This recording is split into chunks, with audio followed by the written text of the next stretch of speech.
Titre de l'actualité présidentielle du 29 juillet prochain au Mali, l'Union européenne a annoncé qu'elle va déployer sur le terrain 80 observateurs pour couvrir l'élection. Réunis pour un sommet axé sur le renforcement de l'intégration continentale, les dirigeants de l'Union africaine ont décidé de soutenir la candidature du Rwanda pour diriger la francophonie. Et puis, une soixantaine de migrants sont portés disparus après le naufrage de leur canot pneumatique ce dimanche au large de la Libye.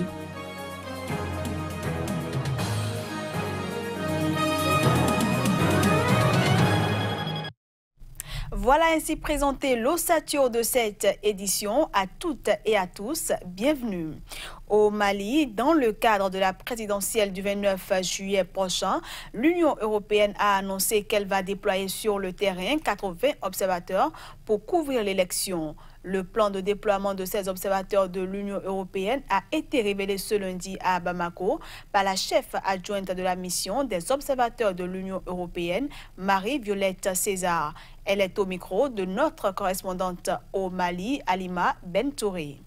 Notre mission est arrivée le 19 juin à Bamako avec un premier groupe de 9 analystes et nous avons été rejoints il y a quelques jours par 20 observateurs de longue durée qui seront donc déployés dans différentes régions du Mali et donc nous serons rejoints par 30 observateurs de courte durée. Voilà, quelques jours avant le scrutin, et des diplomates de l'Union européenne compléteront le dispositif d'observation. Donc nous devrions avoir à peu près 80 observateurs pour le jour du scrutin, le 29 juillet, et en cas de deuxième tour, ce sera le même dispositif. Alors, pour ce qui est de notre plan de déploiement, nous allons déployer nos observateurs principalement dans les régions ouest et sud du pays ainsi qu'à Bamako, mais nous couvrirons également une partie du centre et du nord du pays. Voilà, et au total, disons, les zones d'observation couvertes par la mission représenteront à peu près 80% de l'électorat malien. Donc nous sommes là pour évaluer de manière objective et impartiale le processus. Donc nous sommes là, voilà, pour aussi inciter toutes les parties prenantes à davantage de transparence. Poursuite ce lundi à Nouakchott du sommet des dirigeants africains. Une rencontre qui se déroule dans une ambiance assombrie par une multiplication d'attaques djihadistes dans des pays du Sahel. Les dirigeants africains ont continué les assises de l'Union africaine avant d'être rejoints en après-midi, lundi, par le président français. Le 31e sommet de l'Union africaine s'achevant lundi soir, Emmanuel Macron y a rencontré les dirigeants de la force conjointe du G5 Sahel. Et alors que se tient cette réunion, plusieurs attaques meurtrières ont de nouveau frappé le Mali et le Niger depuis vendredi. En effet, 10 soldats nigériens ont été tués et 4 sont portés disparus dans une attaque attribuée au groupe islamiste nigérien Boko Haram contre une position militaire dans le sud-est du Niger. Mais avant cette invasion, au Mali voisin, des soldats de l'opération Barkhane ont été visés par une opération terroriste à Gao qui a fait 4 morts et une vingtaine de blessés civils. Un autre attentat perpétré vendredi au Mali contre le QG de la force anti-djihadiste du G5 Sahel lancé en 2017 avait fait 3 morts, dont 2 militaires de cette force. Parlant du G5 Sahel, je veux évidemment ici avoir une pensée pour nos amis maliens. Suite aux attaques lâches, odieuses des terroristes au PC de Sévaré, puis à Gao.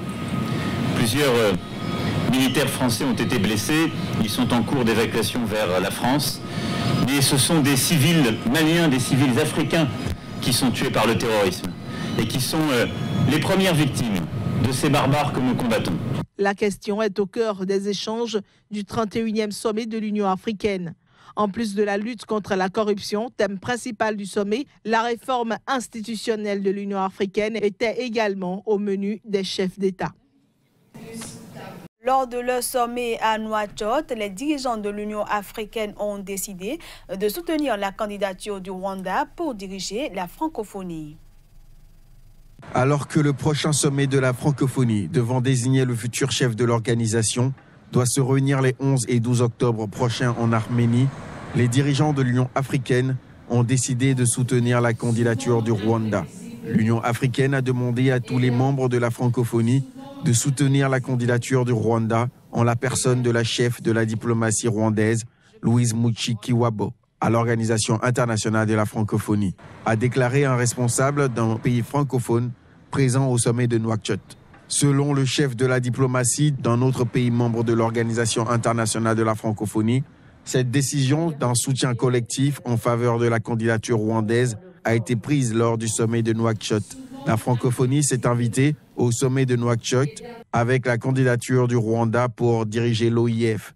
Et ce, après 4 ans de mandat de la Canadienne Michaëlle Jean, candidate à sa propre succession en octobre.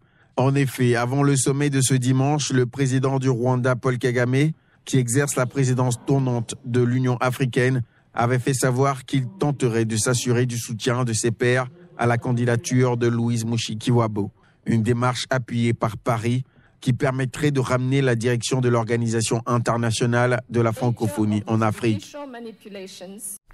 Politique de réduction drastique des dépenses publiques au Gabon. Les mesures passent entre autres par une baisse de 40% du nombre de fonctionnaires de la présidence de la République. Les détails. C'est à travers un communiqué que le gouvernement a donné la nouvelle lundi. Ce texte, sorti du dernier Conseil des ministres, affirme qu'un effort sans précédent en termes de réduction de la masse salariale et donc des effectifs doit être engagé, et cela sans délai. En tant que première institution du pays, la présidence de la République gabonaise se doit de faire preuve d'exemplarité et indiquer le chemin à suivre par le reste de l'administration. Dans ce sens, le président Ali Bongo Ondimba a décidé la remise à disposition de leur administration d'origine de 40% des personnels nommés à la présidence de la République. Aussi, les mesures prévoient-elles une diminution des membres des cabinets ministériels, l'interdiction de voyager en classe affaires pour les hauts fonctionnaires en dehors des membres du gouvernement et assimilés, et l'interdiction d'acquérir des véhicules de plus de 30 millions de francs CFA dans toute l'administration et autres services publics. Il s'agit là de mesures symboliques s'ajoutant à des décisions qui, à partir de fin juillet, toucheront les fonctionnaires les mieux payés, avec une importante réduction des salaires. Moins de 5% pour ceux compris entre 650 000 et 1 500 000 francs CFA et moins de 15% pour ceux qui dépassent 2 millions. Mais l'organisation dynamique unitaire, qui regroupe plusieurs syndicats, a dénoncé ces annonces, affirmant que les fonctionnaires ne sont pas responsables de la gabegie ayant conduit le Gabon dans une impasse financière insurmontable. On parle toujours du Gabon qui est considéré comme une plateforme de trafic d'enfants. Des centaines d'enfants achetés en Afrique de l'Ouest y arrivent chaque année. Mais le pays peine à lutter contre les réseaux de trafiquants malgré quelques mesures initiées pour y mettre fin. Reportage. Dans ce centre d'accueil, aux abords de Libreville, la capitale gabonaise, beaucoup d'enfants cachent un lourd passé. Les jeunes étrangers logés ici ont été victimes de la traite humaine, comme Adama, qui raconte son trajet depuis le Togo. Je suis venu au Nigeria pour venir au Gabon. J'ai fait 3 mois là-bas. Après, j'ai rentré en pirogue, venu au Gabon, chez ma tante. Comme Adama, la jeune Sénami, 13 ans, est arrivée elle aussi en pirogue. Elle a vu mourir 6 personnes pendant le trajet. Au Gabon, elle a été vendeuse de rue et aide à domicile, dans une famille où elle a subi de multiples maltraitances, en plus du travail forcé. Je lui lave les habits, je lui fais tout, je ne vais plus partir. Ne me paye pas, ne me fait rien. La fête ne me paye rien, je ne vais plus partir. Mais quand je vends, sans fin manquer, l'argent manqué, c'est ça qui me frappe. Il me tape avec le babouche, avec le bois. Comme Adama et Sénami, des centaines d'enfants débarquent clandestinement sur les côtes équatoriales du Gabon, pays relativement riche d'Afrique centrale. Lorsque la police parvient à les arracher des mains de leurs trafiquants, ils sont amenés au centre de transit avant d'être renvoyés dans leur pays, sans vraie garantie qu'ils ne retombent dans les réseaux de traite. Il s'agit d'un trafic de la criminalité transnationale organisée. Donc c'est tout un réseau qui part de l'Afrique de l'Ouest, l'Afrique du Centre. Donc ce n'est pas toujours évident de suivre les trafiquants et les enfants partent de pays en pays, transitent quelque part dans un autre pays que je ne vais pas citer avant d'arriver au Gabon. Aide à domicile, marchands de rue, ces enfants sont aussi la proie de réseaux de prostitution, même si ce phénomène aurait baissé à Libreville ces dernières années, selon la police.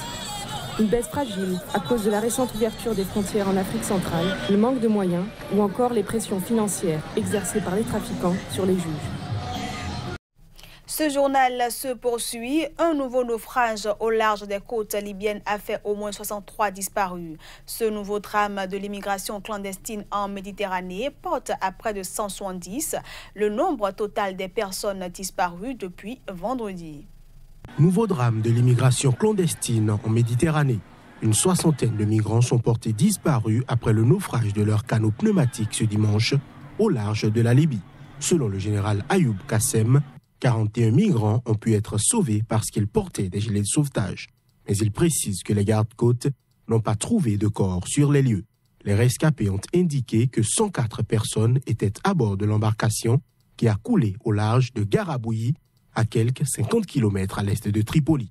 En plus des 41 rescapés, un navire des gardes-côtes libyens a accosté ce lundi à Tripoli avec à son bord 235 autres migrants, dont 54 enfants et 29 femmes, secourus dans 2 autres opérations dans la même zone. Cette région est devenue, depuis quelques mois, il faut le dire, le principal point de départ de canots pneumatiques surchargés de migrants qui veulent tenter la périlleuse traversée de la Méditerranée vers l'Italie. Selon l'Organisation internationale des migrations, le bilan des derniers jours porte à 1000 le nombre de morts en Méditerranée en 2018. Dans un communiqué, l'organisation indique que son directeur général, William Lassy-Swing, compte se rendre à Tripoli cette semaine pour voir dans quelles conditions se trouvent les migrants ramenés à terre par les gardes-côtes libyens. Et puis, mécontentement dans le rang des policiers au Nigeria, environ 2000 d'entre eux basés dans le nord-ouest du pays, en proie aux violences du groupe djihadiste Boko Haram, ont donné de la voix. Des milliers de policiers ont manifesté lundi dans le nord-est du Nigeria pour obtenir le paiement d'arriérés de salaire. Et pour se faire entendre, ils ont tiré des coups de feu en l'air ainsi que des gaz lacrymogènes. Les manifestants sont des membres des unités de la police mobile. Ces derniers s'occupent en l'occurrence des contrôles au checkpoint et patrouillent avec l'armée. Mécontents, ils réclament jusqu'à 6 mois de salaire non payés et de meilleures conditions de logement. Les manifestants ont bloqué la principale route aux abords du quartier général de la police à Maïdougouri et réclamé les paiements contre la stabilité de la région. À en croire l'un d'eux, sa dernière paye n'était que de 23 000 naïras, soit seulement 5 000 naïras de plus que le salaire minimum national. Une grande partie du salaire avait été soustraite sans aucune explication. Les policiers estiment qu'ils ne peuvent pas maintenir la sécurité en étant affamés et frustrés. Il faut dire que le non-paiement des salaires n'est pas inhabituel au Nigeria. Ces derniers mois, des personnels universitaires, des travailleurs des secteurs du pétrole et du gaz, ainsi que des médecins hospitaliers ont fait grève pour obtenir le paiement d'arriérés qui remontait jusqu'à 2009. Et voilà, mesdames, messieurs, ce sera tout pour cette édition que je vous remercie d'avoir suivi. À bientôt.